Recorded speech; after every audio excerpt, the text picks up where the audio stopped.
సోను పిచ్చుక తన ఇంట్లో పిండి వంటలు తయారు చేసుకుంటూ ఉంటుంది. అప్పుడే అటుగా వెళ్తున్న కాకి, అబ్బో, సోను వాళ్ళ ఇంట్లో నుంచి మంచి గుమగుమలొస్తున్నాయి. తను ఏదో పిండి వంటలు తయారు చేస్తున్నట్టుంది. వెళ్ళి చూస్తే పోలా? అని అనుకొని ఆ ఇంటి కిటికీ నుంచి తొంగి చూస్తూ ఉంటుంది. సోను పిండి వంటలు తయారు చేయడం చూసి మోహి, అబ్బో, పిండి వంటలు బాగానే తయారు చేస్తున్నట్టుంది. ఇంత గొప్ప అవకాశాన్ని నేను అస్సలు వదిలిపెట్టను అని అనుకొని ఒక కర్రతో అక్కడున్న పిండి పదార్థాన్ని కిటికీ నుంచి బయటకు తీసుకొని అన్ని పోగు చేస్తూ ఉంటుంది. అలా చాలా తీసుకొని అక్కడ్నుంచి వెళ్ళిపోతుంది. కొంచెం సేపటి తర్వాత సోను పిండి వంట ముగించుకొని పక్కకు చూస్తే ఇంకేముంది? ఏంటి, నేను చాలా పిండి కలిపి పిండి వంట తయారు చేస్తే కొంచెమే అయ్యాయి. ఇదేంటి, కొంపదీసి ఈ పాత్ర తినేసిందా? అంటూ ఆ పాత్ర పట్టుకొని అటూ ఇటూ చూస్తుంది. పాత్ర మామూలుగానే ఉంది, కొంపదీసి దొంగకాకేమన్నా తీసుకెళ్ళిందా? అంటూ బయటకెళ్ళి చూస్తుంది. బయట ఎవరూ లేకపోవడంతో తను మళ్ళీ లోపలికి వచ్చి చాలా దిగాలుగా, అయ్యో, ఈరోజు జాను వాళ్ళింటికి చుట్టాలు వస్తున్నారని నాకు డబ్బులిచ్చి ప్రత్యేకంగా ఈ పిండి వంట తయారు చేయించుకుంటుంది. ఇప్పుడు లెక్క తప్పితే తను ఏమనుకుంటుంది? నేనసలు ఏమని చెప్పాలి? మళ్ళీ పిండి వంట తయారు చేయడానికి చాలా సమయం పడుతుంది. అయ్యో అనుకుని బాధగా మళ్ళీ పిండి వంటలు తయారు చేస్తుంది. ఇదిలా ఉండగా మోహికాకి వాటిని తన ఇంట్లో భద్రంగా దాచిపెట్టుకొని, అమ్మయ్య, ఒక నెల రోజుల పాటు ఈ పిండి వంటలు తింటూ సంతోషంగా ఉండొచ్చు. ఇలాంటి ఒక 2-3 రోజు తగిలితే చాలు, నాకు తిండికి ఎలాంటి డోకా ఉండదు అనుకుంటూ ఉంటుంది. ఇంతలో సారా పావురం అక్కడికి వచ్చి, మోహి, లోపలున్నావా? మోహి అని పిలుస్తూ ఉంటుంది. మోహి బయటకు వచ్చి, ఏమిటి మిత్రమా, ఇలా వచ్చావు? అదేంటి మిత్రమా, నీకు తెలియదా? ఈరోజు జాను వాళ్ళ ఇంట్లో విందు భోజనాలు. నిన్ను పిలవలేదా? ఈ మధ్య నన్నెవ్వరూ పిలవడం లేదులే. నువ్వు సంతోషంగా వెళ్ళి బాగా తినిరా. అదేంటి మిత్రమా అలా అంటావు? ఎందుకు పిలవలేదు నిన్ను? గతంలో వాళ్ళింట్లో దొంగతనం చేశావు, అది ఇంకా మనసులో పెట్టుకొని నిన్ను పిలవలేదనుకుంటా. మోహి కోపంగా, ఒకప్పుడు నేను దొంగతనాలు చేసే మాట నిజమే, కానీ ఇప్పుడు నేను చాలా పద్ధతిగా ఉంటున్నాను. ఎవరింటికి వెళ్ళటం లేదు, నా పాటికి నేనే ఉంటున్నాను. ఇంకా నన్ను బాధ పెట్టింది చాలు, నువ్వెళ్ళు. ఆ మాటలకి సారా అక్కడ్నుంచి సరాసరి జాను ఇంటికి వెళ్తుంది. అక్కడ వెళ్లే సమయానికి అక్కడ చాలామంది ఉంటారు. సోను, సింబగ్రద్ద, కిట్టుపావురం, మిట్టుపిచ్చుక అందరూ విందు చేస్తూ ఉంటారు. సారా రాకడ గమనించిన జాను, ఏంటి మిత్రమా, ఇంత ఆలస్యమైంది? నీకోసం ఎంతసేపటి నుంచి ఎదురు చూస్తున్నానో తెలుసా? ఎక్కడికి వెళ్ళావు ఇప్పటిదాకా? ఏముంది, ఆ మోహిని పిలిచావేమో, ఇద్దరం కలిసి రావచ్చని అనుకున్నాను. తను ఇంటికి వెళ్తే తను నువ్వు పిలవలేదని చెప్పింది. ఇంతకీ మోహిని ఎందుకు పిలవలేదు? నీకన్నీ తెలుసు కదా మిత్రమా, ఆ రోజు మా ఇంట్లో దొంగతనం చేసింది కదా. అప్పటి నుంచి చుట్టుపక్కల వాళ్ళు ఎవ్వరూ కూడా తనని ఇంటికి రానివ్వటం లేదు, తనతో మాట్లాడటం లేదు.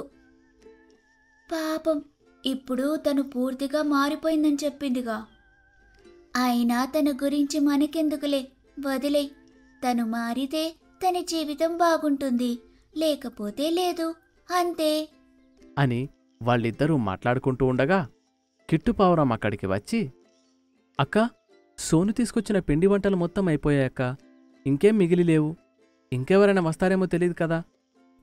ఇంకెవరూ రారులే, తను నాకు ఇందాకే చెప్పింది. కొలత ప్రకారం అన్నీ వేసినా ఎందుకో సరిపోలేదంట అని అంటుంది. ఇక తను భోజనం చేస్తూ ఉంటుంది. అక్కడికి వెళ్ళి భోజనం చేస్తూ ఉంటుంది. అలా అందరూ కూడా భోజనం చేసి కూర్చొని మాట్లాడుకుంటూ ఉంటారు. జాను సిగ్గుపడుతూ, త్వరలోనే నేను పెళ్లి చేసుకోబోతున్నాను. నాకు నచ్చినతను నా ప్రేమని ఒప్పుకున్నాడు. ఆ శుభ సందర్భంలోనే మీ అందరికీ భోజనాలు పెట్టాను. వచ్చే నెలలో పెళ్లి ఖచ్చితంగా జరుగుతుంది. ఆ మాటలకి అక్కడున్న వాళ్ళందరూ చాలా సంతోషపడుతూ ఇంతకీ అతన్ని చూపించలేదు. పెళ్లి రోజే చూయిస్తాను. పెళ్లిలో వంటల ఆర్డర్ మాత్రం నాకే ఇవ్వాలి. మేకప్కు మాత్రం నాకే చెప్పాలి అని ఒకరి తర్వాత ఒకరు చెప్తారు. అప్పుడు సారా, మిత్రమా, నీ పెళ్లికి ఆ మోహిని కూడా పిలువు. తను డెకరేషన్ బాగా చేస్తుంది కదా, తనకి డెకరేషన్ పనివ్వు. మనం ఎవ్వరూ మాట్లాడకపోతే పాపం తనొక్కటే ఒంటరిగా బతుకుతుందిగా. ఇలాంటి శుభకార్యాలకైనా పిలుద్దాం. పిలవాలనుంది, కానీ పెళ్లికి వచ్చి తను ఏదైనా దొంగలిస్తే నేనస్సలు తట్టుకోలేను.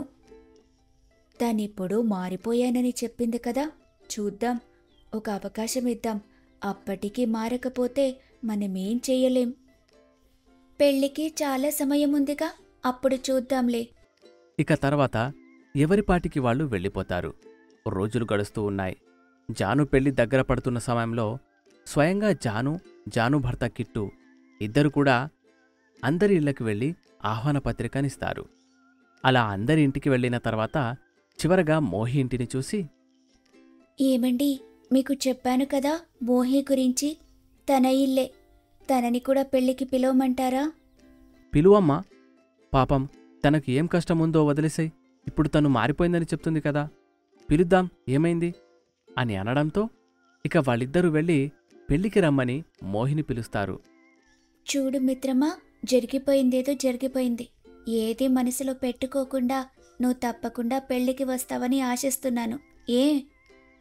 మీరిద్దరూ కలిసి నా కోసం ఇంత దూరం వచ్చారు. నేనిప్పుడు రాకపోతే మర్యాదగా ఉండదుగా. ఖచ్చితంగా పెళ్లికి వస్తాను అని చెబుతుంది. ఇక వాళ్ళు సంతోషంగా అక్కడి నుంచి వెళ్తారు. రోజులు గడుస్తూ ఉన్నాయి. పెళ్లి సమయం రానే వస్తుంది. పెళ్లికి వచ్చిన వాళ్ళు ఎవరి హడావిడిలో వాళ్ళుంటారు. సింబా పెళ్లి కూతుర్ని పెళ్లి కొడుకుని అందంగా రెడీ చేస్తూ ఉంటుంది. సోను పిండి వంటలు తయారు చేస్తూ ఉంటుంది. మోహికాకి పెళ్లి మండపాన్ని అందంగా అలంకరిస్తూ ఉంటుంది. పంతులు కాకి మంత్రాలు చదువుతూ ఉంటాడు. ఇక పంతులు కాకి, అమ్మాయిని అబ్బాయిని పెళ్లి పీటల మీదకు తీసుకురండి అని అంటాడు. ఇక అప్పుడే అక్కడికి మోహికాకి వాళ్ళని తీసుకువస్తుంది. పంతులు కాకి మంత్రాలు చదువుతూ ఉంటాడు. అప్పుడే అక్కడ తాళిబొట్టు లేకపోవడం గమనిస్తాడు. పంతులు కాకి, ఏమిటండి, ఇందాకటి వరకు ఇక్కడే తాళిబొట్టు ఉంది కదా, ఇంతలోనే ఏమైపోయింది అని అంటాడు. ఆ మాట అనగానే అందరి దృష్టి కూడా మోహికాకి మీద పడుతుంది. మిత్రమా మోహి, నువ్వు కనుక ఇలాంటి పని చేస్తే దయచేసి దాన్ని తిరిగిచ్చే. ఇది శుభ సందర్భం, అలా చేయకూడదు. మోహి ఏడుస్తూ, మిత్రమా, పెళ్లికి పిలిచి అందరిలో నన్ను అవమానం చేయాలని చూస్తున్నారా? ఎందుకు నా మీద ఇంత పెద్ద నింద వేశారు? నేను దొంగతనం చేస్తాను, కానీ ఆహారం మాత్రమే దొంగతనం చేస్తాను. ఆ రోజు మీ ఇంట్లో నగ దొంగతనం చేసిందే పెద్ద అబద్ధం. అక్కడ లడ్డూలు బాక్స్ ఉంటే దాన్ని తీసుకున్నాను. అందులో బంగారు నగ ఎక్కడి నుంచి వచ్చిందో నాకు తెలీదు. అందరూ ఆ రోజు దొంగ దొంగ అని నన్ను అన్నారు.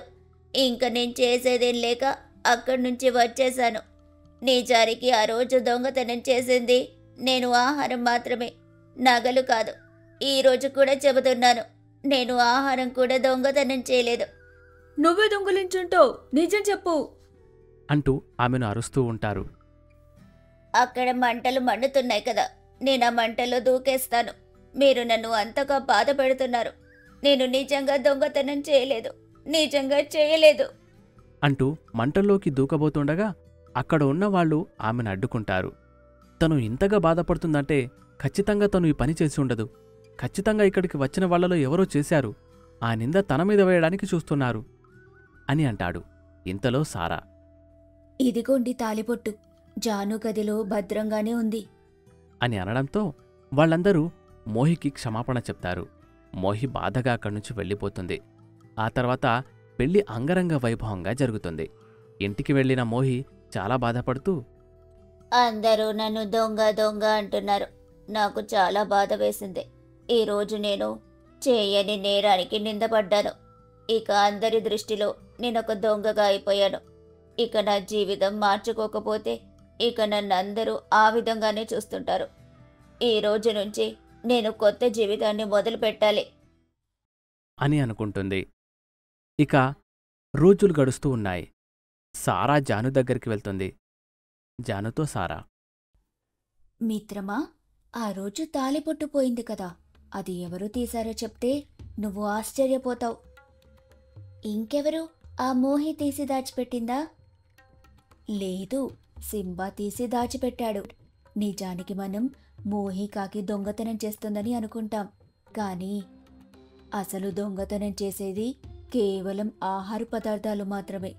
అసలు దొంగ సింబానే. నేను అతను దాన్ని దాచిపెట్టడం చూశాను, అందుకే తనని గట్టిగా నిలదీశాను. అప్పుడు తను, మిత్రమా, దయచేసి ఈ విషయం ఎవరికి చెప్పకు. ఏదో బుద్ధి గడ్డి తిని దీన్ని దొంగతనం చేశాను. నువ్వు ఇలాంటి వాడివని అసలు ఊహించలేదు.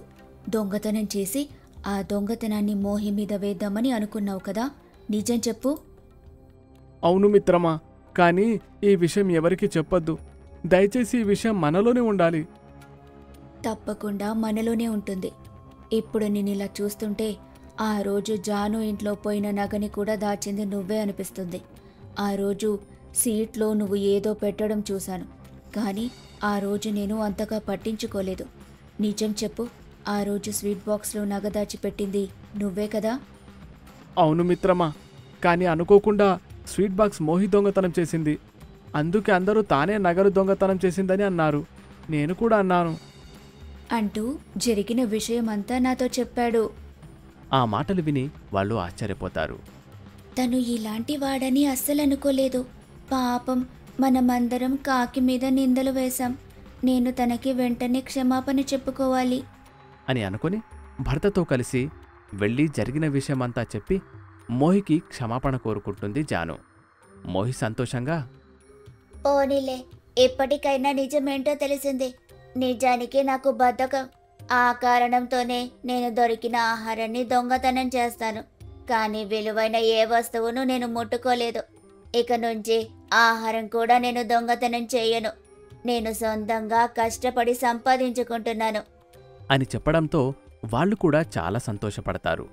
ఇక సింబా విషయం చుట్టుపక్కల ఉన్న వాళ్ళందరికీ తెలియడంతో సింబాకి తల కొట్టేసినట్టు అనిపించి తను ఆ అడవిని వదిలిపెట్టి వెళ్ళిపోతాడు. ఇక అప్పటినుంచి పక్షులని కూడా మోహితో కలిసి ఉంటాయి. తనని అన్ని చోట్లకు ఆహ్వానిస్తాయి. తను కూడా అందరితో సంతోషంగా సమయాన్ని గడిపి తిరిగి ఇల్లు చేరుకుంటుంది. అంతేకాని ఎలాంటి చెడు పని చెయ్యదు. తనలో మార్పుని చూసి అందరూ సంతోషపడతారు. అందరికీ దూరంగా వెళ్ళిపోయి సింబా తన మనసులో, నా చెడు ఆలోచనల వల్ల మంచి స్నేహితులకి దూరమయ్యాను.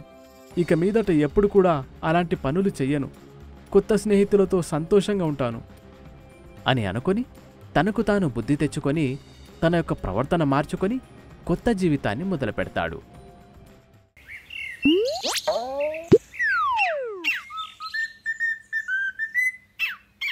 ఒక చల్లటి సాయంత్రం వేళ పక్షులన్నీ ఒక చెట్టు కింద కూర్చుని కబుర్లు చెప్పుకుంటూ ఉంటాయి. సారా పావురం మాత్రం చాలా బాధగా కూర్చొని ఉంటుంది. మిగిలిన పక్షులన్నీ ఏవేవో కబుర్లు చెబుతూ ఉంటాయి. ఏమిటి సారా, అప్పటి నుండి మేము రకరకాల విషయాల గురించి మాట్లాడుతూ ఉన్నాం, కానీ నువ్వు మా మాటల్ని అస్సలు విన్నదే లేదు. ఏదో ఆలోచిస్తూ ఉన్నావు. ఏం జరిగింది? అదేమీ లేదులే సోను, కాస్త తలనొప్పిగా ఉంది అంతే. అరే, అలా అంటావేంటి? నిన్ను చూస్తేనే అర్థమవుతుంది ఏదో బాధగా ఉన్నావని. ఏం జరిగిందో చెప్పు. అలా పక్షులు అడగడంతో సారా పావురమ్మ ఇలా సమాధానమిస్తుంది. ఏముంది, రొటీన్ జీవితం అంటేనే నాకు బోర్ కొట్టేసింది. ప్రతిరోజు ఉదయమే నిద్ర లేవాలి, ఇక లేచిన వెంటనే పనులు మొదలు పెట్టాలి, పనులన్నింటినీ ముగించుకొని పనికి వెళ్ళాలి, పనిలో బాగా కష్టపడాలి, ఆ తర్వాత మళ్ళీ ఇంటికొచ్చి ఇంటి పని మొదలు పెట్టాలి, ఆ పనులన్నీ ముగించుకున్న తర్వాత నిద్రపోవాలి. ఈ రొటీన్ జీవితాన్ని చూస్తుంటే చాలా బాధగా ఉంది. ఓహో, అలా అంటావా? అయితే ఏం చేస్తాం చెప్పు. జీవితం అంటే ఇంతే కదా. నేను కూడా ఉదయమే నిద్రలేచి పనులన్నీ చేసుకోవాలి. అంతేకాదు, నా 2 కూతుళ్లతో వేగడం అంత సామాన్యమైన విషయం కాదు. వారిని తయారు చేసి బడికి పంపేసరికి నా తల ప్రాణం తోకకొస్తుంది. నాకు 2 పిల్లలున్నారు కదా, వారి అల్లరి తట్టుకోవటం కూడా చాలా కష్టం. మనం ఈ జీవితం నుండి అస్సలు తప్పించుకోలేం, అదైతే నాకు బాగా తెలుసు. కానీ ఈ బిజీ జీవితం నుండి కాస్త బ్రేక్ అయితే పొందాలనుందే. కాస్త విరామం దొరికితే ఎంతో బాగుంటుంది కదా. విరామమా? ఎలాంటి విరామం? మనం ఎటైనా వెళ్ళొద్దాం. ఈ భూమిపై చూడటానికి ఎన్నో అద్భుతమైన ప్రదేశాలున్నాయి. కానీ మనం మాత్రం ఇదే ఊరిలో ఉంటూ జీవితాన్ని గడిపేస్తున్నాం. అలా వారంతా మాట్లాడుకుంటూ ఉంటారు. ఇంతలో సారా పావురం భర్త అయిన బుజ్జి పావురం తన పని ముగించుకొని ఆ చెట్టు వద్దకి వస్తాడు. ఏంటి, ఆడవారంతా హాయిగా చెట్టు కింద మీటింగ్ పెట్టినట్టున్నారు? ఏదో ముఖ్యమైన విషయాన్ని డిస్కస్ చేస్తున్నట్టు కనిపిస్తుంది. ఏమిటో ఆ ముఖ్యమైన విషయం? కాస్త నాకు కూడా చెప్పండి. ఏం లేదు బుజ్జి, మీ ఆవిడ ఎక్కడికైనా వెళ్దామని అంటుంది. మేము కూడా ఎక్కడికి వెళ్లాలో తెలియక సతమతమవుతున్నాం. ఎక్కడికైనా వెళ్ళాలా? ఎక్కడికి వెళ్ళాలి? ఎందుకు వెళ్ళాలి? నీకు చెప్పాను కదా బుజ్జి, నాకు చాలా రోజుల నుండి బోరు కొడుతూ ఉందని. అందుకే మనం ఎక్కడికైనా వెళ్దాం. మన గ్రామానికి కొంచెం దూరంలో సుందరపల్లి అనే అందమైన గ్రామం ఉంది. ఆ గ్రామంలో అందమైన వాటర్ ఫాల్స్ కూడా ఉన్నాయట. మనం ఎందుకని అక్కడికి వెళ్ళకూడదు? ఎందుకు వెళ్ళకూడదు? డబ్బుంటే తప్పకుండా వెళ్ళొచ్చు. అవును, అన్నిటికీ డబ్బు కావాల్సి ఉంటుంది. కానీ ఎన్నో ఏళ్లుగా మనం ఈ ఊరిని విడిచి ఎక్కడికి వెళ్ళలేదు. పిల్లలు కూడా పాపం ఏ ప్రదేశాన్ని చూడలేదు. ఈ ఆదివారం నాడు మనందరం కలిసి సుందరపల్లికి వెళ్దాం. అలా పక్షులన్నీ తమ గ్రామానికి కొంచెం దూరంలో ఉండే సుందరపల్లికి వెళ్ళాలి అని నిర్ణయించుకుంటారు. విషయం తెలుసుకున్న పిల్లలు కూడా ఎంతో సంతోషిస్తారు. అమ్మా, నువ్వు చెబుతుంది నిజమేనా? మనం సుందరపల్లికి వెళ్ళబోతున్నామా? అవును మున్ని, సాయంత్రం సారా పావురం ఈ విషయాన్ని మాతో చెప్పింది. మేము కూడా అందుకు అంగీకరించాం. నేను సుందరపల్లి గురించి ఎన్నో కథలు విన్నాను. అక్కడ ఎంతో అద్భుతమైన జలపాతాలు ఉన్నాయట. వాటిని చూడాలని నాకు ఎంతో కోరికగా ఉంది. ఆ కోరిక తీరబోతున్నందుకు ఇప్పుడు హాయిగా కూడా ఉంది. అలా పిల్లలు కూడా తెగ సంతోషిస్తూ ఉంటారు. ఇక ఆదివారం రానే వస్తుంది. పక్షులన్నీ పెద్ద పెద్ద సూట్ కేసులలో తమ సామాన్లను సర్దుకుంటాయి. ఇక అందరూ రైల్వే స్టేషన్కి వెళ్తారు. ఎప్పుడో చిన్నప్పుడు రైలు ఎక్కాను. తరువాత ఎన్నో ఏళ్ల తర్వాత ఇప్పుడు ఎక్కబోతూ ఉన్నాను. పిల్లలు, నాకు చాలా సంతోషంగా ఉంది. అవునమ్మా, నాకు కూడా చాలా ఆతృతగా ఉంది. ముందే చెప్తున్నాను, రైల్లో నేను తినడానికి ఏమడిగితే అవన్నీ నాకు కొనిపెట్టాల్సి ఉంటుంది. ఒరేయ్, ఏమిట్రా నువ్వు? ఎప్పుడు చూసినా అమ్మని ఇబ్బంది పెడుతూనే ఉంటావు. అమ్మా, నేను మాత్రం కిటికీ వైపు కూర్చుంటాను చెబుతున్నా. అలా జానుచిలక పిల్లలు కూడా తెగ సంబరపడిపోతూ ఉంటారు. రైలు రానే వస్తుంది. అందరూ రైలెక్కుతారు. తమ తమ సీట్లలో కూర్చుంటారు. పిల్లలేమో తెగ ఉత్సాహంగా ఉంటారు. ఇన్నేళ్లకి మనం సరదాగా గడపడానికి బయటకెళ్తున్నాం. నాకస్సలు నమ్మబుద్ధి కావటం లేదు.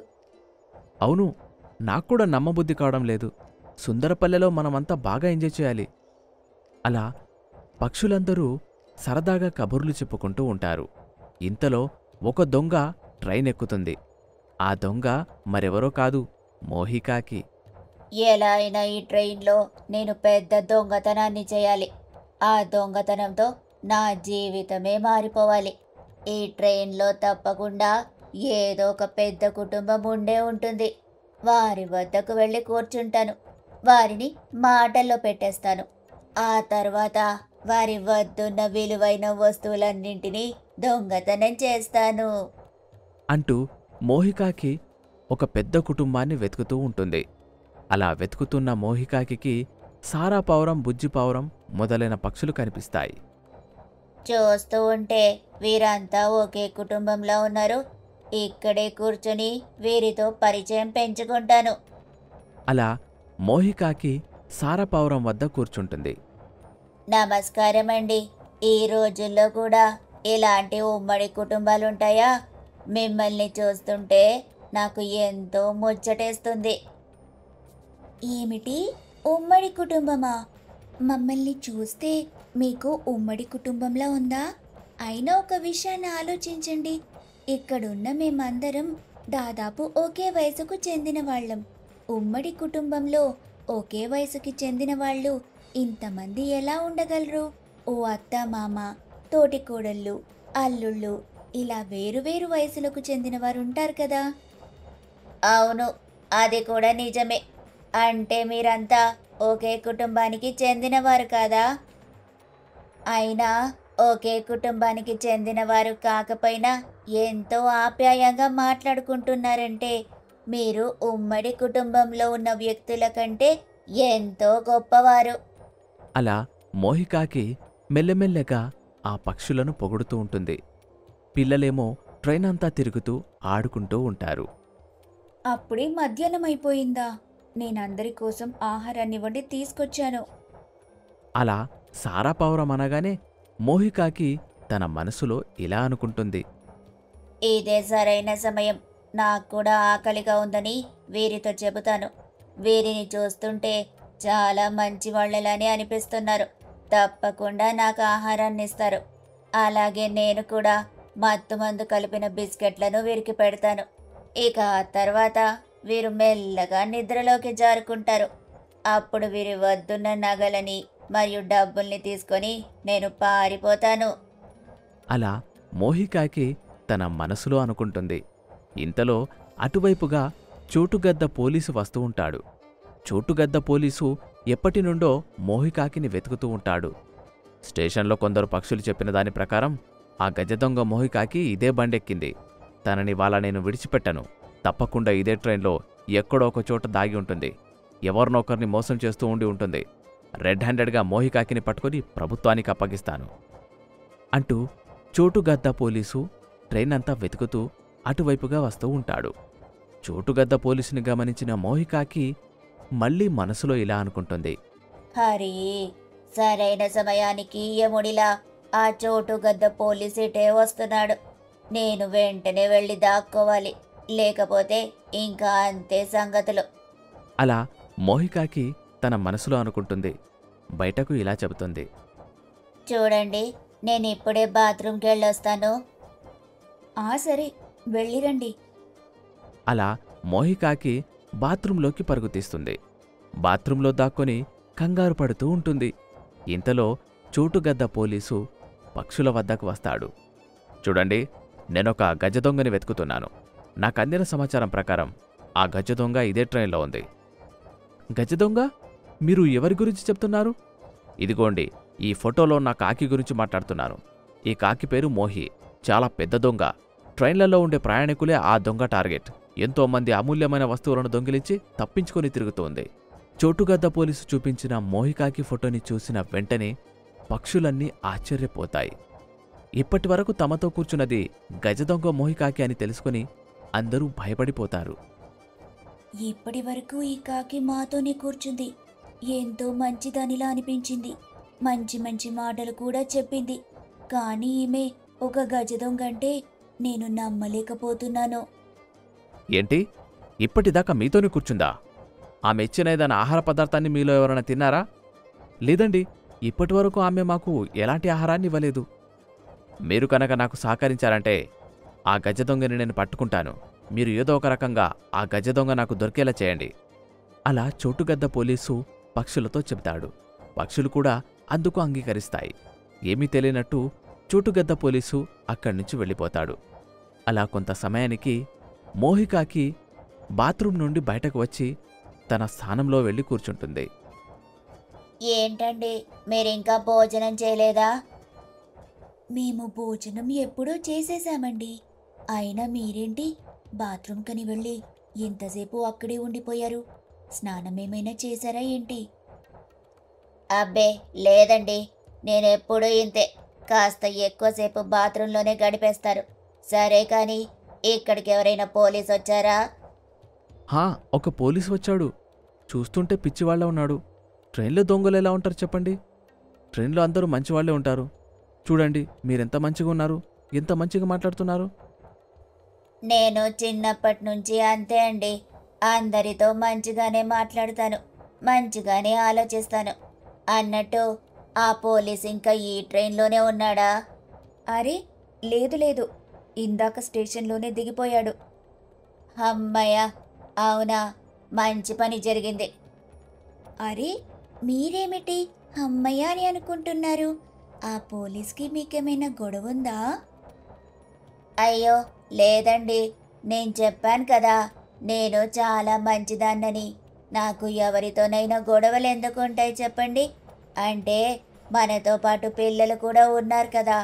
సాధారణంగా పిల్లలకి పోలీసులంటే చాలా భయం ఉంటుందిగా, అందుకే అమ్మయ్య అని అనుకున్నాను. అలా మోహికాకి అందర్నీ నమ్మిస్తుంది. తన మనసులో ఇలా అనుకుంటుంది. ఇదిగోండి, ఈ బిస్కెట్లు కాస్త తినండి. అరే బిస్కెట్లెందుకు? మీకు చెప్పాను కదా ఇప్పుడే మేమంతా భోజనం చేశామని. మీరే భోజనం చేయలేదు కాబట్టి ఈ బిస్కెట్లను మీరే తినండి. మీకోసం చేసిన ఈ బిస్కెట్లను నేనెలా తినగలను? ఏమిటి, మాకోసం చేశారా? అంటే నా ఉద్దేశం ఏంటంటే, మీరు తినకుండా నేనెలా తినగలను చెప్పండి? అంటూ మోహికాకి అందరికీ బిస్కెట్లిస్తుంది. అందరూ బిస్కెట్లు తీసుకుంటారు. తింటున్నట్టు నటిస్తారు, కానీ ఎవరూ తినరు. అలా కొంత సమయం గడుస్తుంది. మెల్లగా చీకటి పడుతుంది. పక్షులందరూ తమ ప్లాన్ని అమలు చేస్తారు. ఒక్కసారిగా వైషుచిలుక మరియు కిట్టుచిలుక వెళ్లి మోహికాకి చేతులు పట్టుకుంటారు. ఇక మున్నిపిచ్చుక మరియు మిన్నిపిచ్చుక ఇద్దరూ మోహికాకి కాళ్ళు పట్టుకుంటారు. సారాపావురం మరియు బుజ్జుపావురం మోహికాకి పారిపోకుండా అడ్డు నిలబడతారు. ఇక వెంటనే జాను మరియు సోను పిచ్చుక పరిగెత్తుకుంటూ వెళ్లి చోటుగద్ద పోలీసుని తీసుకుని వస్తారు. ఎక్కడికి పారిపోదామనుకున్నావు? నా నుండి నువ్వు ఎక్కడికి పారిపోలేవు. నిన్నస్సలు విడిచిపెట్టను అంటూ చోటుగద్ద పోలీసు మోహికాకి చేతులకు బేడీలు వేస్తాడు. చోటుగద్ద పోలీస్ మోహికాకిని పోలీస్ స్టేషన్కి తీసుకెళ్తాడు. అలాగే పక్షులన్నీ కూడా పోలీస్ స్టేషన్కి వెళ్తాయి. మీరు చేసిన సహాయం కారణంగానే ఈరోజు ఈ కాకి పట్టుబడింది. మీరు మీ ప్రయాణాన్ని సైతం పక్కన పెట్టి నాకు సాయం చేసినందుకు మీకు చాలా ధన్యవాదాలు. ఇందులో ధన్యవాదాలు చెప్పడానికి ఏముందండి? మేము కూడా దేశ పౌరులమే కదా. ఇలాంటి సమయాల్లో మీకు సహాయం చేయడం మా బాధ్యత. సహాయం చేసిన మీకు రివార్డునివ్వడం మా బాధ్యత. ఇదిగోండి, ఈ ₹1,00,000 తీసుకోండి. ప్రభుత్వం మీకిస్తున్న కానుక ఇదే. అలా చోటుగద్ద పోలీసు పక్షులందరికీ ₹1,00,000 ఇస్తాడు. అలా పక్షులన్నీ ఎంతో సంతోషిస్తాయి. అందరూ ఆ డబ్బుని సరిసమానంగా పంచుకుంటారు. ఎంతో హాయిగా ఉంటారు. ఇలాంటి మంచి మంచి వీడియోల కోసం మా ఛానల్ని సబ్స్క్రైబ్ చేసుకోండి, లైక్ చేయండి, షేర్ చేయండి.